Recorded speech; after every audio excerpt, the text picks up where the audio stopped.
Welcome to listening audiobook, The Voyage of the Dawn Treader by C.S. Lewis. Chapter 9. How They Discovered Something Worth Knowing. The others admitted afterwards that Jill had been wonderful that day. As soon as the king and the rest of the hunting party had set off, she began making a tour of the whole castle and asking questions, but all in such an innocent, babyish way that no one could suspect her of any secret design. Though her tongue was never still, you could hardly say. She talked, she prattled and giggled.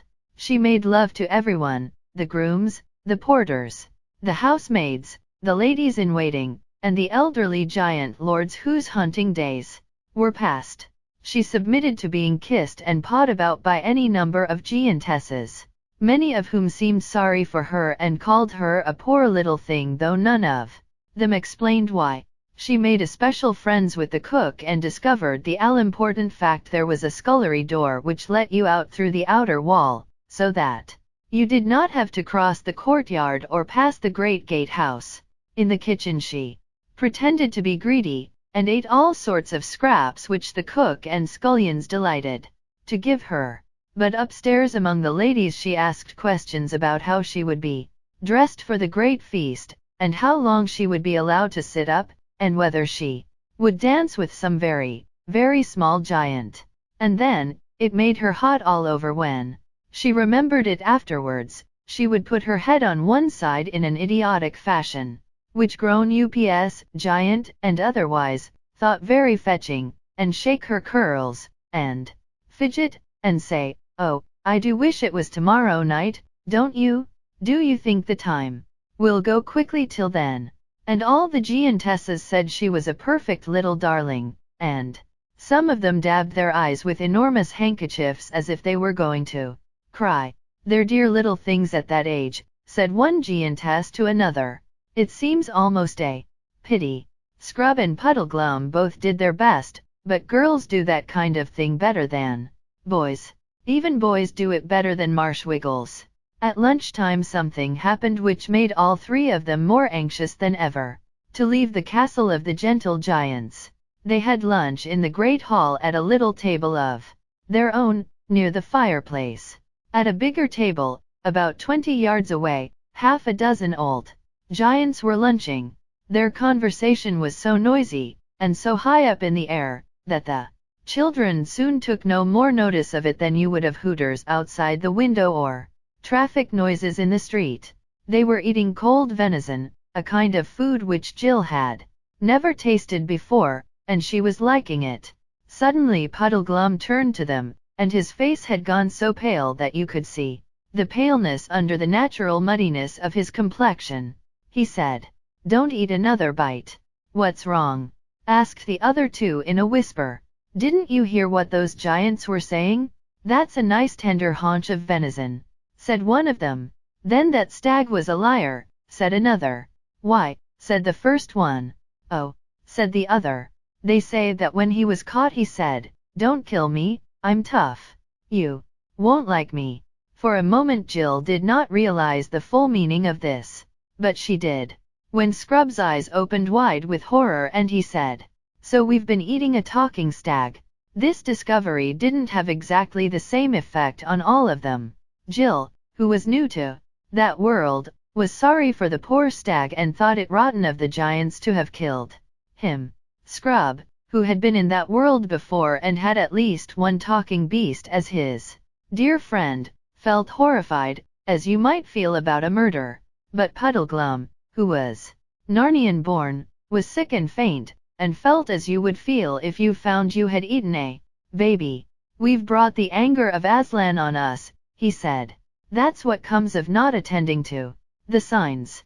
We're under a curse, I expect. If it was allowed, it would be the best thing we could do, to take these knives and drive them into our own hearts." And gradually even Jill came to see it from his point of view. At any rate, none of them wanted any more lunch, and as soon as they thought it safe they crept quietly out of the hall. It was now drawing near to that time of the day on which their hopes of escape depended, and all became nervous. They hung about in passages and waited for things to become quiet. The giants in the hall sat on a dreadfully long time after the meal was over. The bald one was telling a story. When that was over, the three travelers dawdled down to the kitchen. But there were still plenty of giants there, or at least in the scullery, washing up and putting things away.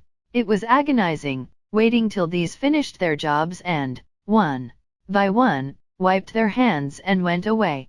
At last only one old giantess was left in the room.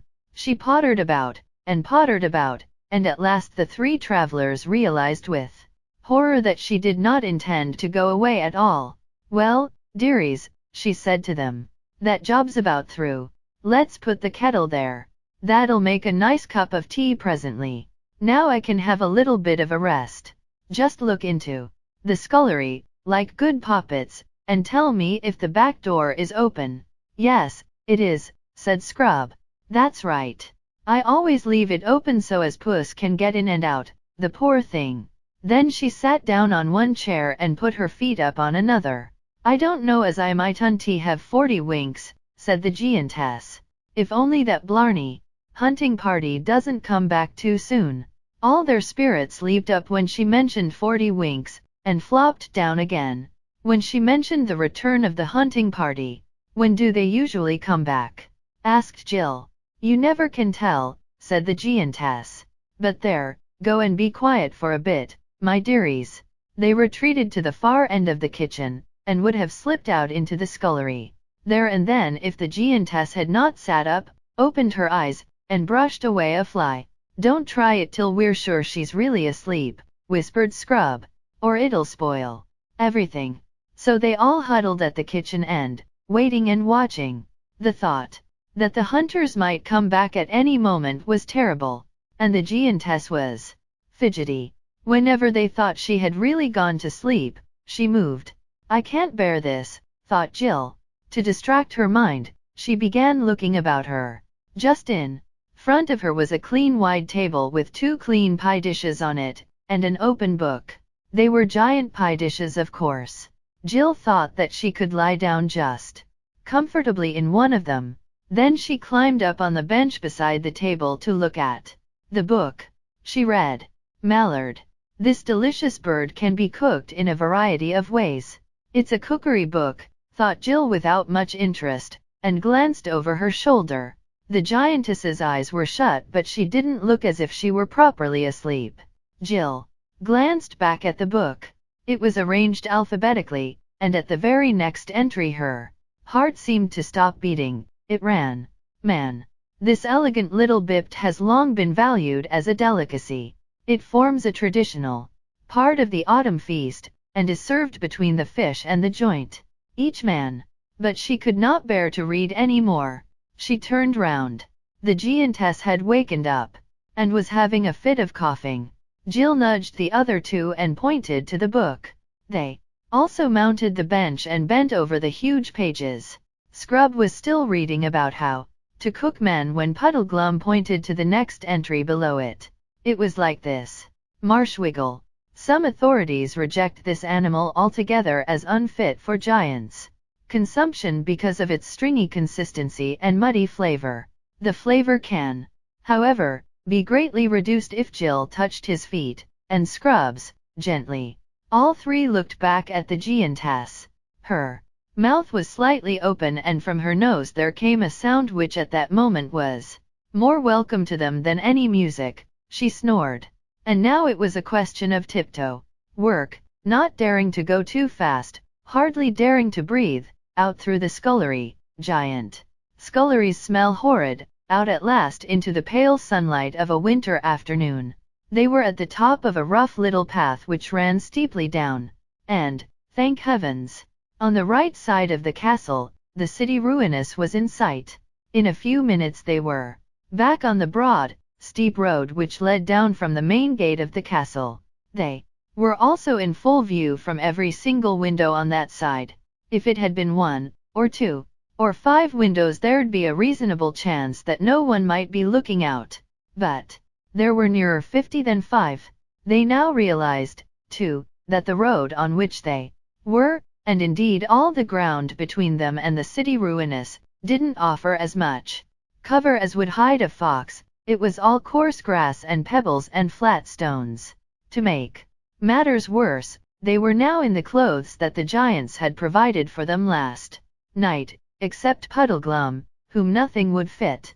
Jill wore a vivid green robe, rather too long for her, and over that a scarlet mantle fringed with white fur. Scrub had scarlet stockings, blue tunic and cloak, a gold-hilted sword, and a feathered bonnet. Nice bits of color, you two are, muttered Puddleglum. Show up very prettily on a winter day. The worst archer in the world couldn't miss either of you if you were in range. And talking of archers, we'll be sorry not to have our own bows before long, I shouldn't wonder. Bit thin, too, those clothes of yours, are they? Yes, I'm freezing already, said Jill. A few minutes ago when they had been in the kitchen, she had thought that if only they could once get out of the castle, their escape would be almost complete. She now realized that the most dangerous part of it was still to come. Steady, steady, said Puddleglum. Don't look back. Don't walk too quickly. Whatever you do, don't run. Look as if we were just taking a stroll, and then, if anyone sees us, he might, just possibly, not bother. The moment we look like people running away, we're done. The distance to the city ruinous seemed longer than Jill would have believed possible, but bit by bit they were covering it. Then came a noise. The other two gasped. Jill, who didn't know what it was, said, "What's that?" "Hunting horn," whispered Scrub. "But don't run even now," said Puddleglum. "Not until I give the word." This time Jill couldn't help glancing over her shoulder.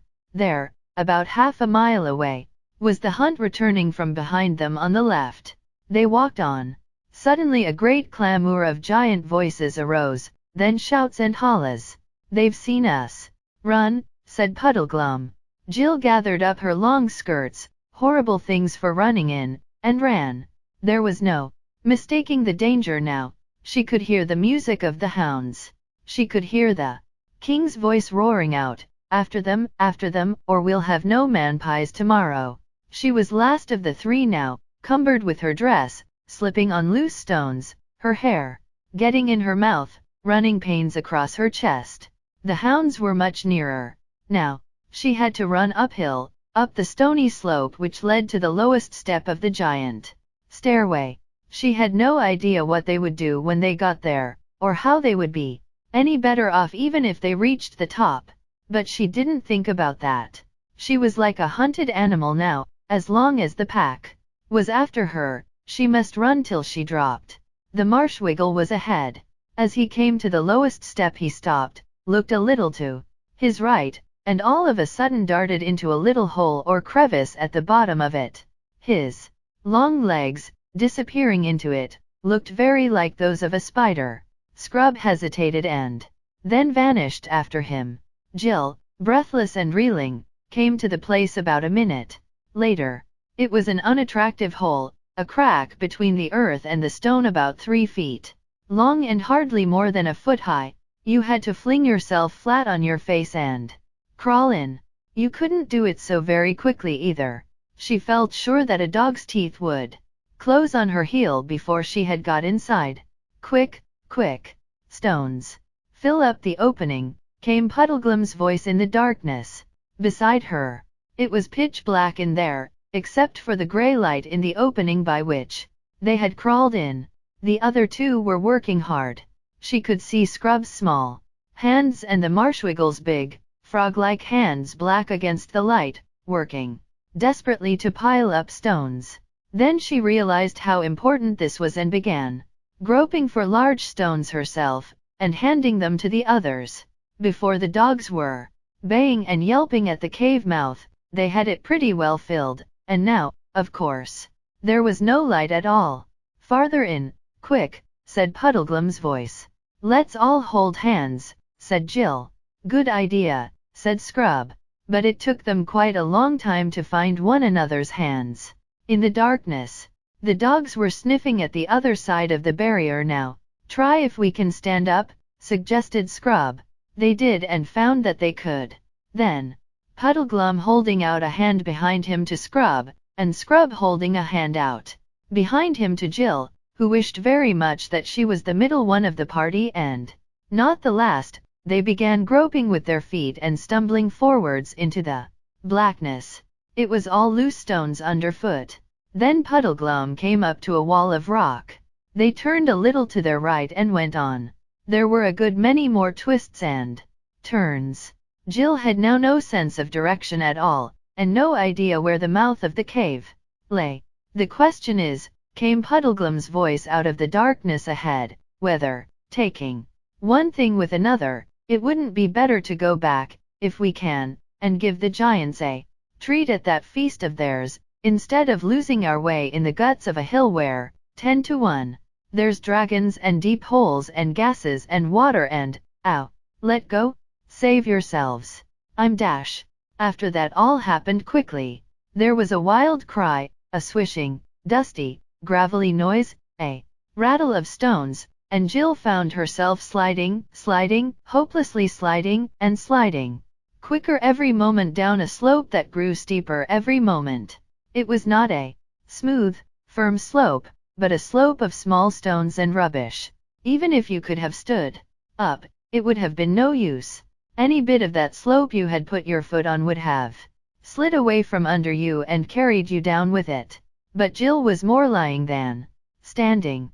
And the farther they all slid, the more they disturbed all the stones and earth, so that the general downward rush of everything, including themselves, got faster and louder and dustier and dirtier.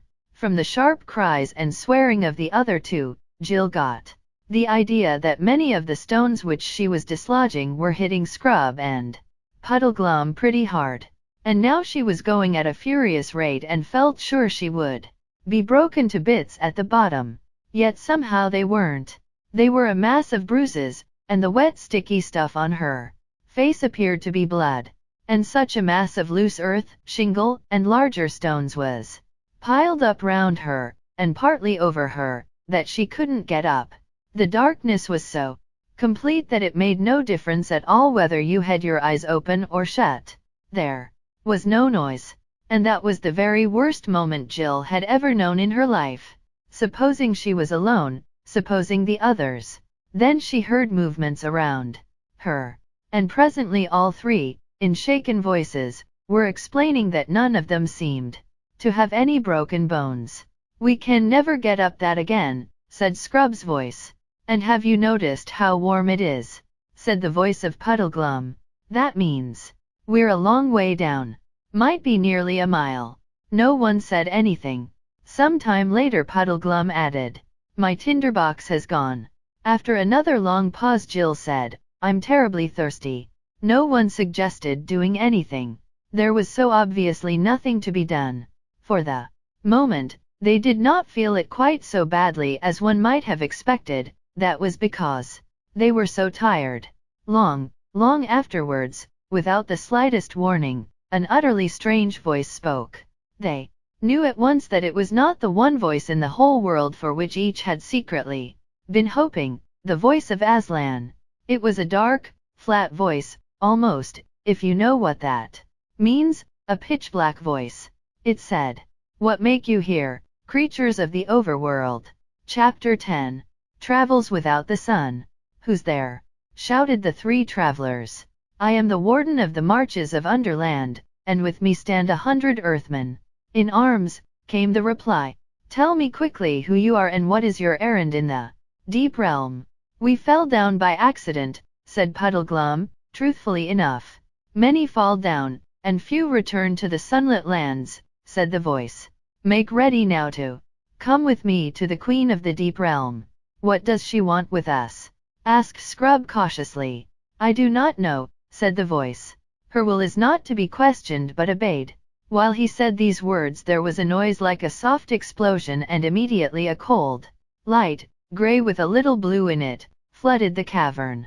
All hope that the speaker had been idly boasting when he spoke of his 100 armed followers died at once. Jill found herself blinking and staring at a dense crowd. They were of all sizes, from little gnomes, barely a foot high to stately figures taller than men. All carried three-pronged spears in their hands, and all were dreadfully pale, and all stood as still as statues. Apart from that, they were very different. Some had tails and others not, some wore great beards and others had very round, smooth faces, big as pumpkins. There were long, pointed noses, and long, soft noses like small trunks, and great blobby noses. Several had single horns in the middle of their foreheads, but in one respect they were all alike. Every face in the whole 100 was as sad as a face could be. They were so sad that, after the first glance, Jill almost forgot to be afraid of them. She felt she would like to cheer them up. "Well," said Puddleglum, rubbing his hands, "this is just what I needed. If these chaps don't teach me to take a serious view of life, I don't know what will. Look at that fellow with the walrus mustache, or that one with the dash." "Get up," said the leader of the Earthmen. There was nothing else to be done. The three travelers scrambled to their feet and joined hands. One wanted the touch of a friend's hand at a moment like that, and the Earthmen came all round them, patting on large, soft feet, on which some had 10 toes, some 12, and others none. "March," said the warden, and march they did. The cold light came from a large ball on the top of a long pole, and the tallest of the gnomes carried this at the head of the procession. By its cheerless rays they could see that they were in a natural cavern. The walls and roof were knobbed, twisted, and gashed into 1,000 fantastic shapes, and the stony floor sloped downward as they proceeded. It was worse for Jill than for the others, because she hated dark, underground places.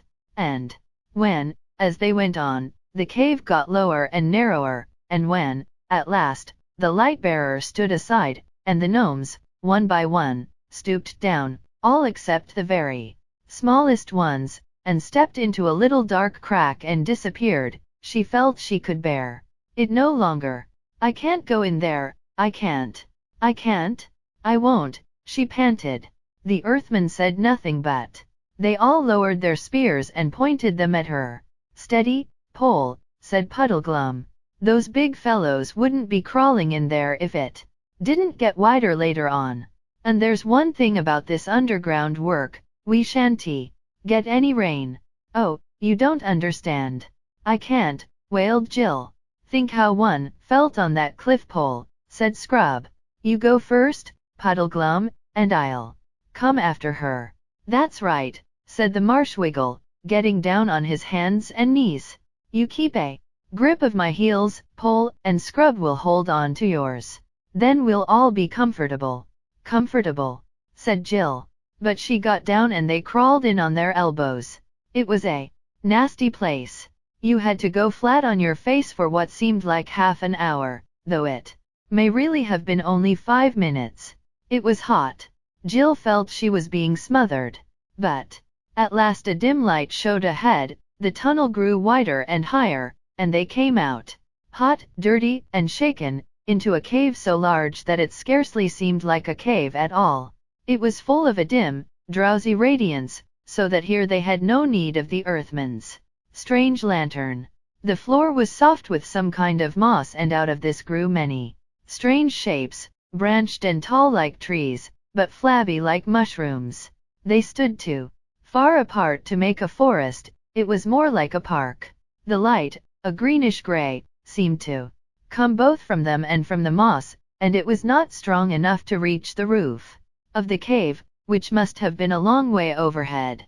Across the mild, soft, sleepy place they were now made to march. It was very sad, but with a quiet sort of sadness like soft music. Here they passed dozens of strange animals lying on the turf, either dead or asleep. Jill could not tell which. These were mostly of a dragonish or bat-like sort. Puddleglum did not know what any of them were. "Do they grow here?" Scrub asked the warden. He seemed very surprised at being spoken to, but replied, "No. They are all beasts that have found their way down by chasms and caves, out of overland into the deep realm. Many come down, and few return to the sunlit lands. It is said that they will all wake at the end of the world." His mouth shut like a box when he had said this, and in the great silence of that cave the children felt that they would not dare to speak again. The bare feet of the gnomes, padding on the deep moss, made no sound. There was no wind, there were no birds, there was no sound of water. There was no sound of breathing from the strange beasts. When they had walked for several miles, they came to a wall of rock, and in it a low archway leading into another cavern. It was not, however, so bad as the last entrance, and Jill could go through it without bending her head. It brought them into a smaller cave, long and narrow, about the shape and size of a cathedral. And here, filling almost the whole length of it, lay an enormous man fast asleep. He was far bigger than any of the giants, and his face was not like a giant's, but noble and beautiful.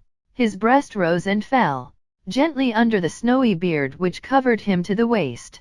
A pure, silver light, no one saw where it came from, rested upon him.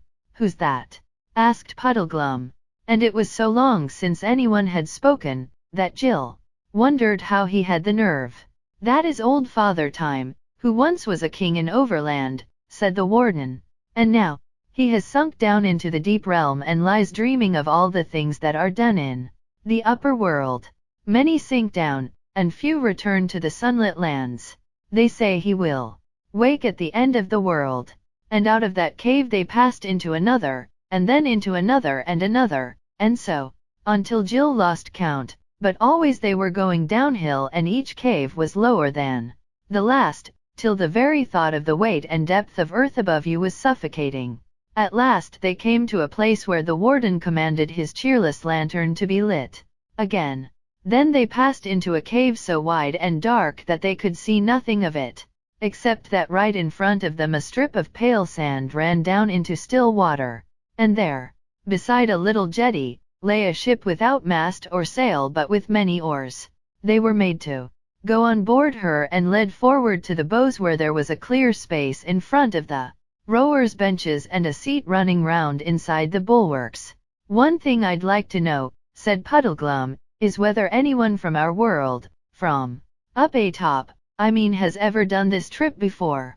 "Many have taken ship at the Pale Beaches," replied the warden, "and yes, I know," interrupted Puddleglum.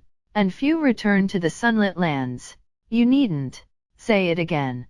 You are a chap of one idea, aren't you?" The children huddled close together on each side of Puddleglum. They had thought him a wet blanket while they were still above ground, but down here he seemed the only comforting thing they had. Then the pale lantern was hung up amidships, the Earthman sat to the oars, and the ship began to move. The lantern cast its light only a very short way. Looking ahead, they could see nothing but smooth, dark water, fading into absolute blackness. "Oh, whatever will become of us?" said Jill despairingly. "Now don't you let your spirits down, Pole," said the Marshwiggle. "There's one thing you've got to remember. We're back on the right lines. We were to go under the ruined city, and we are under it. We're following the instructions again." Presently they were given food, flat, flabby cakes of some sort which had hardly any taste. And after that, they gradually fell asleep. But when they woke, everything was just the same, the gnomes still rowing, the ship still gliding on, still dead blackness ahead. How often they woke and slept and ate and slept again, none of them could ever remember. And the worst thing about it was that you began to feel as if you had always lived on that ship, in that darkness, and to wonder whether sun and blue skies and wind and birds had not been only a dream. They had almost given up hoping or being afraid about anything when at last they saw lights ahead, dreary lights, like that of their own lantern. Then, quite suddenly, one of these lights came close and they saw that they were passing another ship. After that they met several ships. Then, staring till their eyes hurt, they saw that some of the lights ahead were shining on what looked like wharfs, walls, towers, and moving crowds. But still, there was hardly any noise. "By Jove," said Scrub, "a city." And soon they all saw that he was right. But it was a queer city. The lights were so few and far apart that they would hardly have done for scattered cottages in our world. But the little bits of the place which you could see by the lights were like glimpses of a great seaport. You could make out in one place a whole crowd of ships loading or unloading, in another, bales of stuff and warehouses, in a third, walls and pillars that suggested great palaces or temples, and always, wherever the light fell, endless crowds, hundreds of earthmen, jostling one another as they padded softly about their business in narrow streets, broad squares, or up great flights of steps. Their continued movement made a sort of soft, murmuring noise as the ship drew nearer and nearer, but there was not a song or a shout or a bell or the rattle of a wheel anywhere. The city was as quiet, and nearly as dark, as the inside of an ant-hill. At last their ship was brought alongside a quay and made fast. The 3 travelers were taken ashore and marched up into the city. Crowds of earthmen, no two alike, rubbed shoulders with them in the crowded streets, and the sad light fell on many sad and grotesque faces. But no one showed any interest in the strangers.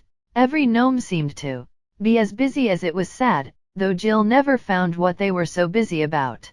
But the endless moving, shoving, hurrying, and the soft pad pad pad went on. At last they came to what appeared to be a great castle, though few of the windows in it were lighted. Here they were taken in and made to cross a courtyard, and to climb many staircases. This brought them in the end to a great murkily lit room. But in one corner of it, oh joy, there was an archway filled with a quite different sort of light, the honest, yellowish, warm light of such a lamp as humans use. What showed by this light inside the archway was the foot of a staircase which wound upward between walls of stone. The light seemed to come from the top. 2 earthmen stood one on each side of the arch like sentries, or footmen. The warden went up to these 2, and said, as if it were a password, "Many sink down to the underworld, and few return to the sunlit lands." They answered, as if it were the countersign. Then all 3 put their heads together and talked. At last one of the 2 gnomes in waiting said, "I tell you the Queen's Grace is gone from hence on her great affair. We had best keep these top dwellers in strait prison till her homecoming. Few return to the sunlit lands." At that moment the conversation was interrupted by what seemed to Jill the most delightful noise in the world. It came from above, from the top of the staircase, and it was a clear, ringing, perfectly human voice, the voice of a young man. "What coil are you keeping down there, Mulligatharum?" it shouted. "Overworlders, ha! Bring them up to me, and that presently." "Please it your highness to remember," began Mulligatharum, but the voice cut him short. "It pleases my highness principally to be obeyed, old mutterer." "Bring them up," it called. Mulligatharum shook his head, motioned to the travelers to follow and began going up the staircase. At every step the light increased. There were rich tapestries hanging on the walls. The lamplight shone golden through thin curtains at the staircase head. The earthman parted the curtains and stood aside. The 3 passed in. They were in a beautiful room, richly tapestried, with a bright fire on a clean hearth, and red wine and cut glass sparkling on the table. A young man with fair hair rose to greet them. He was handsome and looked both bold and kind, though there was something about his face that didn't seem quite right. He was dressed in black and altogether looked a little bit like Hamlet. "Welcome, overworlders," he cried. "But stay a moment. I cry you mercy. I have seen you 2 fair children, and this, your strange governor, before. Was it not you 3 that met me by the bridge on the borders of Etinsmoor when I rode there by my lady's side?" "Oh, you were the Black Knight who never spoke," exclaimed Jill. "And was that lady the Queen of Underland?" asked Puddleglum, in no very friendly voice. And Scrub, who was thinking the same, burst out, "Because if it was, I think she was jolly mean to send us off to a castle of giants who intended to eat us. What harm had we ever done her, I should like to know?" "How?" said the Black Knight with a frown. If you were not so young a warrior, boy, you and I must have fought to the death on this quarrel. I can hear no words against my lady's honor, but of this you may be assured, that whatever she said to you, she said of a good intent. You do not know her. She is a nosegay of all virtues, as truth, mercy, constancy, gentleness, courage, and the rest. I say what I know. Her kindness to me, alone, who can in no way reward her, would make an admirable history. But you shall know and love her hereafter. Meanwhile, what is your errand in the deep lands? And before Puddleglum could stop her, Jill blurted out, Please, we are trying to find Prince Rilian of Narnia. And then she realized what a frightful risk she had taken. These people might be enemies. But the knight showed no interest. Rilian? Narnia, he said carelessly. Narnia? What land is that? I have never heard the name. It must be 1,000 leagues from those parts of the overworld that I know. But it was a strange fantasy that brought you seeking this. How do you call him? Billion? Trillion? In my lady's realm. Indeed, to my certain knowledge, there is no such man. Here. He laughed very loudly at this, and Jill thought to herself, I wonder, is that what's wrong with his face? Is he a bit silly? We had been told to look for a message on the stones of the city ruinous, said Scrub, and we saw the words under me. The knight laughed even more heartily than before. You were the more deceived, he said. Those words meant nothing to your purpose. Had you but asked my lady, she could have given you better counsel. For those words are all that is left of a longer script, which in ancient times, as she well remembers, expressed this verse. Though under earth and throneless now I be, yet, while I lived, all earth was under me. From which it is plain that some great king of the ancient giants, who lies buried there, caused this boast to be cut in the stone over his sepulchre, though the breaking up of some stones, and the carrying away of others for new buildings, and the filling up of the cuts with rubble, has left only 2 words that can still be read. Is it not the merriest jest in the world that you should have thought they were written to you?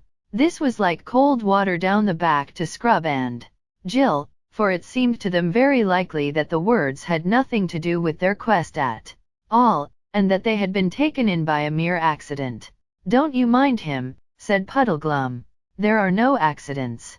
Our guide is Aslan, and he was there when the giant king caused the letters to be cut, and he knew already all things that would come of them, including this. This guide of yours must be a long liver, friend, said the knight with another of his laughs. Jill began to find them a little irritating.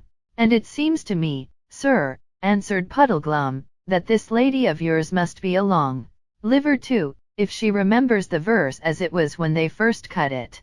Very shrewd, Frog-face, said the knight, clapping Puddleglum on the shoulder and laughing again. And you have hit the truth. She is of divine race, and knows neither age nor death. I am the more thankful to her for all her infinite bounty to such a poor mortal wretch as I. For you must know, sirs, I am a man under most strange afflictions, and none but the Queen's grace would have had patience with me. Patience, said I, but it goes far beyond that. She has promised me a great kingdom in Overland, and, when I am king, her own most gracious hand in marriage. But the tale is too long for you to hear. Fasting and standing. Hi there, some of you, bring wine and updwellers' food for my guests. Please you, be seated, gentlemen. Little maiden, sit in this chair. You shall hear it all.